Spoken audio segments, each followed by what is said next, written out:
So, Mark, just to round things off, if I come almost full circle here with regards to nickel price, it's much higher than you thought it would be, than anyone thought it would be at this time. Is it?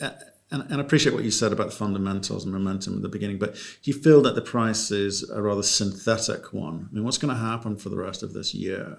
Yeah, no, it's tricky. Again, the way to think about it is, we've now just gone over $7 a pound, and about 2 months ago we were talking about it going over $6 a pound, and I thought it was overdone at that point in time. So, as an investor there today, should you start to put money to work in the nickel space, or not? Is nickel going to go to $8, or is it going to go to $6 a pound next, right? And so, the tough part here is, again, it comes down to that triangle that I keep talking about. So again, I would encourage people to do as much research on that as possible. So it's Chinese demand, it's ore supply from the Philippines, and then it's nickel pig iron production out of Indonesia is how the corners of that triangle.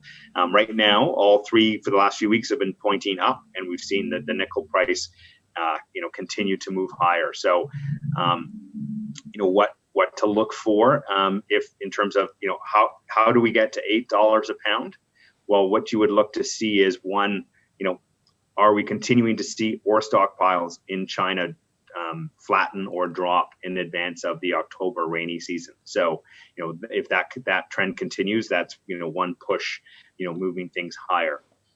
The second thing that I would watch for is again, if there's a surge of nickel pig iron production out of Indonesia, which again, there's a bunch of capacity coming on, through the end of the year. Again, people thought what was coming on already was going to flood the market, and it has not done that. And so, if that NPI production comes to market, where you'll see it is if you see nickel pig iron discounts can start to widen out, or stay basically flat with the current nickel price. So, we're around flat with the nickel price now, and if that continues through the end of the year to be flat with the nickel price, then again we will, that'll be push us towards $8. And then, the other piece is just in looking at terms of Chinese demand. So, we'll continue to get monthly, year-over-year Chinese 300 series stainless production. We'll get other PMI information like we're getting there, and not just from China, but now the rest of the world is starting on its recovery curve.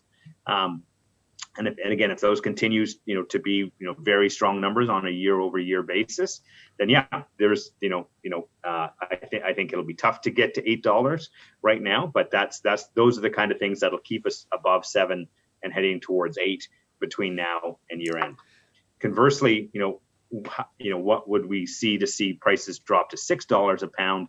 One is, we see, those Philippine ore inventories finally starting to build, because it means that the Chinese stainless industry is not starting to shrink a little bit. The growth is starting to slow down a little bit. You will see ore supply, if the Philippines can do more than people expect, that will also end up in the inventory pile. So again, if you start to see inventories build, again, a small build should be there because we need it. But if it starts to really rocket up, then that's a warning sign that, okay, maybe we're going to head back to $6 a pound here. The other thing, and again, I think this is the most likely risk, is this additional nickel pig iron production out of Indonesia.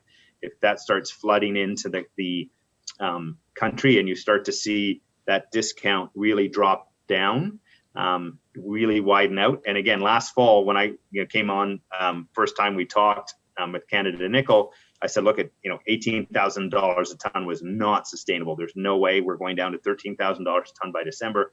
And the reason I could be so emphatic about that was the gap between Indonesian NPI prices and nickel prices was $4,000 a ton. So that kind of gave you a better view of sort of where the real, physical market was trading at. So, and right now it's at zero. So we're very close to zero. So if that starts to widen out dramatically, good chance nickel prices are heading back to $6. And then again, on the Chinese demand front, July number was a massive 17% year over year 300 series stainless production growth. If that starts trending down to 6.543%, and the demand looks like it's losing its steam, that's another one that's going to take us back down to $6.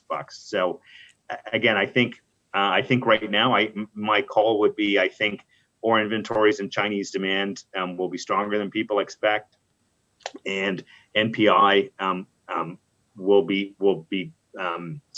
stronger than people expect as well. So that we'll end up with kind of a sort of a 2-to-1, and that we will end up consolidating at a level here, somewhere around $7 before, as we cruise into year end. So that's my best guess at where the market's going to be between now and year end.